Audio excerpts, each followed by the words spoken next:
You look like you need to go to the dentist. You need to look like you need to brush your teeth. You look like you need hygiene. You look like you need help. Tell your man 50 send you an ounce or something, yo. So I knew I was okay. He sold 11 million records. And he had deals with Jay-Z and them, but Jay-Z ain't never did. I always tell him all the time, Jay-Z ain't treat me like this. Oh, he definitely like playing y'all. This nigga. Jay-Z might not even say hard as him. So we just had a lit. Jay-Z ain't never take you to a party like this. Hip-hop didn't ask for another loyalty test, but it got one anyway. One comment about Jay-Z, one response nobody expected, and suddenly the culture was arguing like Thanksgiving dinner with cameras on and egos bruised. Jim Jones said what he said, and before the echo even finished bouncing off the blogs, Uncle Murda stepped in like the hall monitor nobody likes, but everybody listens to. This wasn't rap debate. This was a public check. The kind that doesn't raise its voice, but lowers the room temperature, and right behind it, the quiet presence of 50 Cent, looming over the situation like a chess player who already saw the ending while everyone else was still arguing about the opening move. Jay-Z never said a word, which somehow made everything louder. Memes exploded. Sides were chosen, and suddenly a casual comment turned into a full-scale referendum on legacy, respect, and who's actually allowed to talk when billionaires are involved. This wasn't just messy, this was strategic chaos. The kind that makes the Kardashians look like they resolve conflict in private. And once you realize why Uncle Murda stepping in mattered more than Jay-Z responding, you'll understand this. Wasn't about opinions at all. It was about power. This didn't begin as a headline. It began as confidence walking a little too comfortably into dangerous territory. Jim Jones has always spoken like someone who earned his stripes the hard way. And that confidence usually works in his favor. But when his comments about Jay-Z surfaced, the culture didn't hear nuance or critique. It heard a challenge aimed at one of hip-hop's untouchable pillars. Jay-Z isn't just another rapper you debate on a podcast. He's a blueprint, a benchmark, a living case study in how to turn bars into boardrooms. Mentioning his legacy casually is like questioning gravity and acting surprised when people look at you sideways. So the moment Jim's words hit the timeline, the internet froze for half a second before doing what it does best. Exaggerating, dissecting, and choosing violence. In the comments, what made this combustible wasn't just the name Jay-Z. It was the timing. Hip-hop has been simmering in a constant identity crisis, torn between honoring legends and proving the new voices still matter. Every few months, someone lights that fuse, and this time Jim Jones happened to be holding the match. Some fans praised him for saying what others wouldn't, framing his comments as honesty in a culture afraid of truth. Others immediately labeled it reckless, arguing that questioning Jay-Z's stature isn't bravery, it's bait.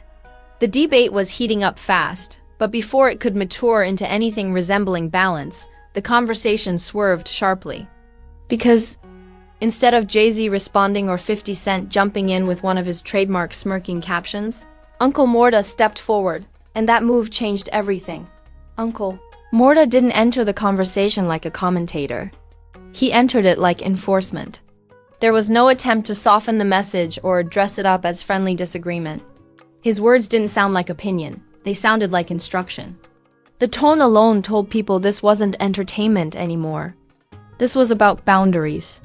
Murda didn't argue about sales numbers or lyrical impact. He questioned placement. And in hip-hop, placement is sacred. His message carried that unspoken rule the culture rarely admits exists. Not every voice holds the same weight when history is involved. You can have an opinion, but that doesn't mean you get to rewrite the scoreboard. The internet clocked the shift immediately. Clips of Uncle Murda's response spread faster than the original comments ever did. Reaction channels leaned back in their chairs like they just witnessed the opening scene of a documentary that wasn't supposed to leak. Fans split instantly. One side praised Murda for saying what needed to be said, framing him as someone protecting the integrity of hip-hop's history. The other side accused him of gatekeeping, claiming this was just industry politics silencing uncomfortable conversations. But even the critics couldn't deny the impact. Jim Jones had been checked, not with insults but with implication. And Implication hits harder because it doesn't invite argument. It closes the door. Jay-Z's silence amplified everything. In hip-hop, silence from someone that powerful doesn't read as avoidance. It reads as dominance. He didn't need to respond, because the culture responded for him. His absence from the conversation became proof of his position. Meanwhile, 50 Cent hovered over the situation like a chess master who already knew the endgame. He didn't rush in. He didn't explain. His alignment with Uncle Murda spoke loudly enough. When 50 lets someone else handle the talking, it's rarely accidental. It's calculated restraint, and fans know that. That knowledge alone added another layer to the drama, turning Uncle Murda's response into something that felt less emotional and more strategic. Jim Jones, for his part, didn't immediately backpedal. But the energy shifted. Anyone paying attention could feel it. Confidence stayed present, but the tone adjusted, like someone realizing the room they walked into wasn't the one they thought it was. And once the internet senses that shift, it exaggerates it until it becomes mythology. Memes started flying, framing the situation like a power struggle where one side misjudged the hierarchy. Some joked that Jim wandered into a billionaire conversation wearing rapper confidence and underestimated the politics involved. Others compared it to questioning a Hall of Famer's career during their induction speech. Over the top? Absolutely. Effective? Completely. Because hip-hop discourse thrives on dramatic comparison. What really pushed this into scandal territory was how quickly it stopped being about Jim Jones' words and became about rules. Unspoken rules. The kind the culture enforces without ever writing them down. People started debating who's allowed to critique legends and who isn't. Jim Jones has his own accomplishments, his own lane, his own loyal fan base. But hip-hop doesn't rank everyone equally, no matter how much it pretends to. Longevity matters. Cultural reach matters. Wealth matters. Influence matters. Uncle Murda's response didn't just defend Jay-Z. It reinforced that invisible hierarchy everyone knows exists but rarely acknowledges out loud. By the end of this first wave, the conversation had fully transformed. This was no longer a hot take or a passing interview moment. It was a referendum on respect. On who speaks, who responds, and who never has to. The internet kept refreshing, waiting for the next move, because once legacy gets questioned publicly, the fallout never stays contained. And as the tension thickened, one thing became clear. This wasn't the peak. It was the setup. This is where the situation mutated into full-blown spectacle. This is where the culture stopped pretending it wanted a serious discussion and admitted what it really craved. Entertainment with teeth. Uncle Murda's check didn't just land, it ricocheted. Suddenly, everyone had an opinion, a microphone, and a theory about what really happened. Reaction videos multiplied like late fees, each one louder, longer, and more confident than the last. Half the internet wasn't even reacting to Jim Jones anymore. They were reacting to other people, reacting to Uncle Murda, reacting to Jim Jones. That's when you know a moment has escaped logic and entered the algorithm. Memes took over as the primary language of the debate. Screenshots of Uncle Murda's words were turned into digital commandments about respect. Jim Jones was framed in every possible role depending on the timeline you scrolled. On one side, he was the bold truth teller finally saying what others were scared to voice. On the other, he was the guy who walked into a legacy conversation without reading the room. Jay-Z, meanwhile, became a mythological figure in the background. His silence was edited into jokes about billion-dollar indifference, captions suggesting he was too busy counting generational wealth to notice the noise. The irony was thick. The less Jay-Z said, the more powerful he looked. Silence, in this case, wasn't absence. It was dominance. Celebrity reactions poured gasoline on an already roaring fire. Rappers, producers, and industry-adjacent personalities dropped vague posts about respect, knowing history, and not confusing opinion with position. None of them named names, which only made it worse. Fans treated every cryptic sentence like a decoded message. Emojis were analyzed. Likes were screenshotted. A single repost was enough to spark 1,000 think pieces. People weren't just choosing sides anymore. They were building entire narratives based on who stayed quiet and who spoke up. Hip-hop turned into a live courtroom where everyone was. Both juror and prosecutor, and nobody agreed on the charges. The comparisons went from dramatic to outrageous. Some fans said Jim Jones questioning Jay-Z was like arguing business ethics with someone who owns the bank, the loan office, and the building itself. Others compared it to criticizing Michael Jordan's legacy because you once had a good season at the YMCA. Ridiculous? Of course, but that's the currency of viral discourse. The bigger the analogy, the further it travels. And these comparisons weren't meant to be fair. They were meant to sting. Every exaggerated metaphor pushed the narrative further away from nuance and closer to entertainment, where subtlety goes to die. Hovering over all of this was 50 Cent, whose presence felt louder than any post he could have made. He didn't need to explain or escalate. His reputation did that work for him. Fans know 50's history with controversy, with strategy, with letting situations play out while he watches. From a comfortable distance. Uncle Murda speaking up while 50 stayed calm felt intentional, like a reminder that not every battle requires the general to step onto the field. That perception alone fueled another round of discourse.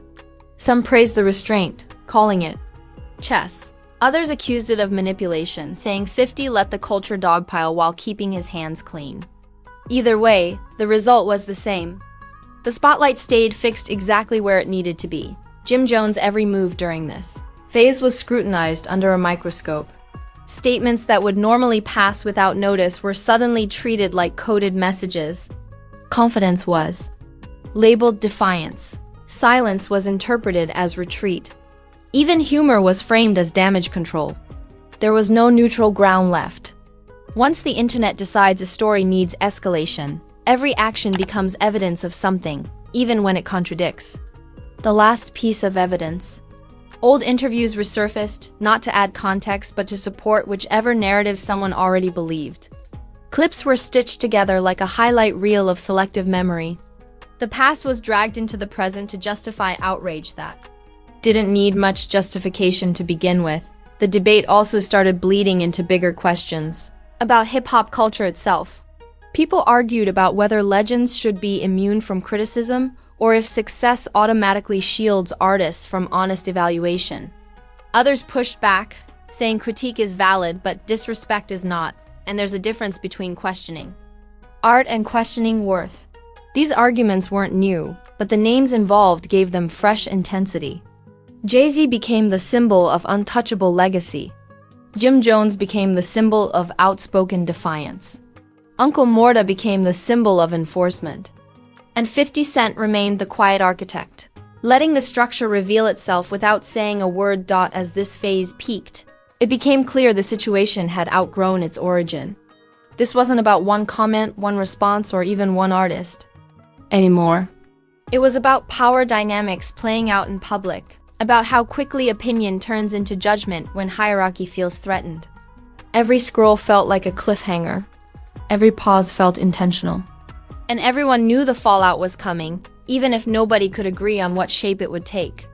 Because once hip-hop turns a disagreement into a referendum on respect and legacy, the consequences don't explode immediately. They creep in slowly, reshaping narratives and leaving everyone wondering who actually walked away untouched. By the time the volume dropped and the timeline started scrolling toward the next distraction, the damage was already locked in.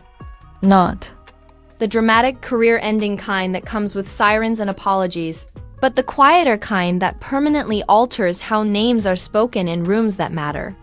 This situation didn't need a winner declared because the culture already decided who moved smart and who moved loud. Jim Jones didn't get erased, but he got reframed. Once Uncle Murda stepped in, the narrative stopped being about free speech and turned into positioning. And positioning in hip-hop is everything.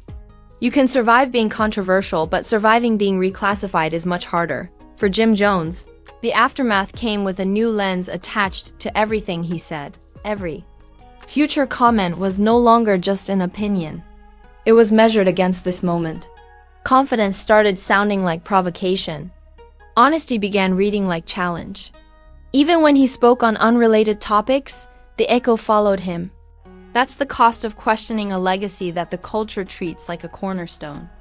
You don't get cancelled for it, but you get monitored closely, and monitoring is how narratives quietly shift.